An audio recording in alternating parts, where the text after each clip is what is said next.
Japan एक छोटा सा देश हो जो केवल बुद्ध को मानता हो, और भारत जो 33 लाख देवी देवताओं को मानता हो, वो जापान भारत से कितना आगे है इस बात को समझ। आज भी अपने मंदिरों में जाते हैं, आज भी जो दुर्गा जी की जो स्थापना हुई है, चारों तरफ अगर हम जाते हैं तो बहुत सारी वस्त्रें देखते हैं, गहनों से लादा हुआ है दुर्गा जी को, लेकिन इन सब का आविष्कार हमारे भारत में नहीं हुआ। न कपड़े का आविष्कार भारत में हुआ, न गहनों का आविष्कार भारत में हुआ। तो अगर ये जो 33 लाख देवी और देवताएं आए, ये कपड़ों से सुसज्जित रहे, वस्त्रों से सुसज्जित रहे, लेकिन हम बहुजन समाज के वस्त्रों पर रोक लगा रहे, हमारे वस्त्रों पर रोक लगा रखे रे। हमारे वस्त्र पहनने की आजादी अगर किसी ने दिलाई तो हमारे बाबा साहब ने हमें इनको आजाद किया। हमारे गले में घंटियां जो टंगी होती, कमर में झाड़ू जो लटके होते थे, इनसे किसी ने आजादी दिलाई तो हमारे बाबा साहब ने इन सुंदर संविधानों के तहत जाकर के हमें आजादी दिलाई, और शूद्रों के जीवन से आजाद अगर करके हमें समानता के अधिकार में कोई लाया तो हमारे बाबा साहब लाए। तो हमें इन चीजों को याद रखना होगा। आज हम सभी यहाँ भगवान बुद्ध के धर्म का दीक्षा लिए हैं। इस दीक्षा को आगे बढ़ाने के लिए आप सबको संकल्पित होना होगा। भगवान बुद्ध हमारे भी हैं और ये धर्म हमारा भी है। अगर जिस दिन हम इस धर्म को मजबूती के साथ अपने घरों में शामिल करेंगे, निश्चित रूप से भगवान बुद्ध की जो ताकतें थी, बताई हुई बातें थी, वो गांव-गांव तक पहुंचेंगी, और ये सामंतवादी और मनुवाद का जो पाखंड है वो पाखंड खत्म होगा। आप भगवान बुद्ध को भी मानेंगे और यहाँ भारत में 33 लाख देवी देवताओं को भी मानेंगे। तो अगर भारत के 33 लाख देवी और देवताओं को अगर मानेंगे, अगर उन्हें पूजेंगे, तो जो बाबा साहब हम सबों को देना चाहते थे, सम्राट अशोक अगर एकीकृत भारत की स्थापना कर सकते हैं, और बाबा साहब जो इतने सुंदर संविधान बना करके हम सबों को जो देना चाहते हैं, जो देना चाहते थे, वो हम तक नहीं पहुंच पा रहा है। बहुत कष्ट होता है कि जब बाबा साहब ने बड़ी लगन के साथ अपने 4 बेटों की कुर्बानियों को देकर इतना सुंदर संविधान बनाकर उस भगवान बुद्ध की धरती को फिर से भगवान बुद्ध का जो सोच था वहां ले जाने के लिए उन्होंने आगे बढ़ाया कि हमारा समतामूलक समाज हो, हमारा समानता का ये समाज हो, और हमारा ये समाज एक परिवार जैसा हो, जहां जातियों का और जहां सामंतवाद का पाखंड खत्म हो जाए, जहां सामंतवाद और मनुवाद का पाखंड खत्म हो जाए। लेकिन आज भारत में संविधान लागू होने के लंबे वर्षों के बाद भी बाबा साहब के सुंदर सपने के आसपास हम अभी तक नहीं पहुंच पाए। उन सपनों के आसपास हम आज भी नहीं पहुंच पाए हैं। तो कहीं न कहीं ये इशारा करता है कि हम बाबा साहब के बातों को आज तक मजबूती के साथ लागू कराने के लिए उस लड़ाई में हम शामिल नहीं हो पाए। और यही कारण है कि बाबा साहब के संविधान बचाने वाले, बाबा साहब के वो संविधान बचाने वाले लोग जब हमारे आरक्षण पर मार पड़ती है तो एक व्यक्ति कोई चू नहीं बोल पाता, एक भी व्यक्ति कोई आगे नहीं बढ़ पाता है। इस शिक्षा के अधिकार को अगर किसी ने खत्म किया है तो क्या बाबा साहब और भगवान बुद्ध ने कभी तो ये सोचा होगा कि भारत एक ऐसा विशाल देश होगा जहां 2 तरह की शिक्षा नीतियां होंगी, जहां 2 तरह की शिक्षा व्यवस्था होगी, एक सामंतवादी और मनुवादियों के लिए और एक हमारे बहुजन समाज के लिए, जहां शिक्षक नहीं होंगे। ऐसी शिक्षा व्यवस्था की किसने सोचा? ये किसका सोच था?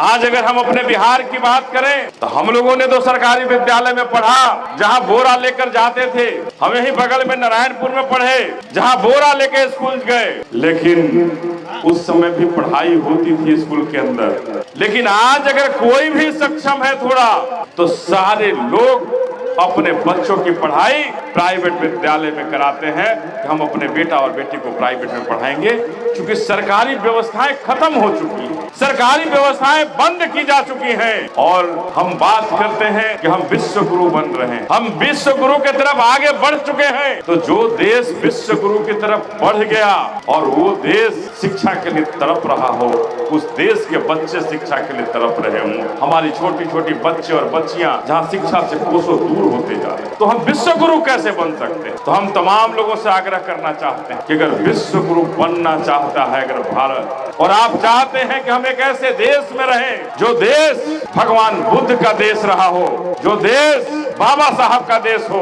तो आप सबों को इसमें विश्वास करना होगा कि जो बाबा साहब ने जो हमें समानता का रास्ता, भगवान बुद्ध ने जो समानता का रास्ता दिखाया था और बाबा साहब ने संविधान में सबको समानता का अधिकार देकर तय कर दिया कि अब न कोई बड़ा है और न कोई छोटा। लेकिन सामंतवादी और मनुवादी व्यवस्था आज भी ताकतवर है और आज भी हमें गुलाम बना कर रखे है। आज भी हम उन सामंतवादी और मनुवादी विचारधाराओं के गुलाम हैं और उनकी गुलामी इतनी भारी है कि हम उनके डर से आज भी भगवान बुद्ध को याद नहीं कर पाते हैं और मजबूती से भगवान बुद्ध की बातों को अपने गांवों में, अपने घरों में रख नहीं पाते। अगर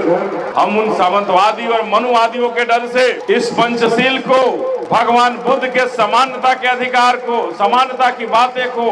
अगर हम लोगों तक नहीं रख पाएंगे तो भगवान बुद्ध की बातें कैसे आगे बढ़ेंगी और कैसे हम समान विचारधारा में शामिल होंगे। तो हम तमाम लोगों से कहना चाहते हैं कि जो 33 लाख देवी और देवताओं का देश है और एक जापान छोटा सा देश है जो कोई देवी और देवताओं को नहीं मानता है, भगवान बुद्ध को मानता हो। जापान एक छोटा सा देश हो जो केवल बुद्ध को मानता हो और भारत जो 33 लाख देवी देवताओं को मानता हो, वो जापान भारत से कितना आगे है इस बात को समझ कि जो हम आज भी अपने मंदिरों में जाते हैं, आज भी जो दुर्गा जी की जो स्थापना हुई है, चारों तरफ अगर हम जाते हैं तो बहुत सारी वस्त्रें देखते हैं, गहनों से लादा हुआ है दुर्गा जी को, लेकिन इन सब का आविष्कार हमारे भारत में नहीं हुआ। न कपड़े का आविष्कार भारत में हुआ, न गहनों का आविष्कार भारत में हुआ। तो अगर ये जो 33 लाख देवी और देवताएं आए, ये कपड़ों से सुसज्जित रहे, वस्त्रों से सुसज्जित रहे, लेकिन हम बहुजन समाज के वस्त्रों पर रोक लगा रहे, हम वस्त्रों पर, हमारे वस्त्रों पर रोक लगा रखे रे। हमारे वस्त्र पहनने की आजादी अगर किसी ने दिलाई तो हमारे बाबा साहब ने हमें इनको आजाद किया कि हम भी इन जो कभी हमारे गले में घंटियां जो टंगी होती थी, कमर में झाड़ू जो लटके होते थे, इनसे किसी ने आजादी दिलाई तो हमारे बाबा साहब ने इन सुंदर संविधानों के तहत जाकर के हमें आजादी दिलाई और शूद्रों के जीवन से आजाद अगर करके हमें समानता के अधिकार में कोई लाया तो हमारे बाबा साहब लाए थे। तो हम इन चीजों को याद रखना होगा और याद रख करके आज हम सभी यहाँ भगवान बुद्ध के धर्म का दीक्षा लिए हैं। इस दीक्षा को आगे बढ़ाने के लिए आप सबको संकल्पित होना होगा, आप सबको संकल्पित होना होगा कि केवल भंते जी का ही भगवान बुद्ध नहीं थे, केवल यहाँ विमल कीर्ति जी रहे या तमाम भंते जी हैं, उन्हीं का ये भगवान बुद्ध नहीं है। भगवान बुद्ध हमारे भी हैं और ये धर्म हमारा भी है। अगर जिस दिन हम इस धर्म को मजबूती के साथ अपने घरों में शामिल करेंगे, निश्चित रूप से भगवान बुद्ध की जो ताकतें थी, बताई हुई बातें थी, वो गांव-गांव तक पहुंचेंगी और ये मन सामंतवादी और मनुवाद का जो पाखंड है वो पाखंड खत्म होगा और हमारे भगवान बुद्ध का जो सोच था वो सोच आगे बढ़ेगा, हमारे भगवान बुद्ध का सोच आगे बढ़ेगा और बाबा साहब का जो सुंदर संविधान था वो सपना, उस संविधान का सपना पूरा होगा। तो हम यही आप सबों से गुजारिश करना चाहते हैं कि आप तमाम लोग इस धर्म को अपने घरों के अंदर ले जाइए और अंदर ले जाकर के इस पाखंड सामंतवाद और मनुवाद पर लगाम लगाइए, नकेल कसिए और नकेल कस करके इस भगवान बुद्ध के विचारधारा को गांव-गांव घरों तक पहुंचाइए। तभी हमारा धर्म बढ़ेगा और तभी हमारे समानता का हमें अधिकार मिलेगा। और शूद्रों के जीवन से तो आजादी हमें बाबा साहब ने दिला दी है, लेकिन तमाम विचारों से आजादी तभी मिलेगी, शूद्रों के विचारों से तभी आजादी मिलेगी जब बाबा साहब का सुंदर संविधान अक्षरशः हमारे भारत में लागू हो जाएगा। तभी हमें हमारा सुंदर संविधान पूरा होगा और तभी हमें इन चीजों से आजादी मिलेगी। आज के दिन जो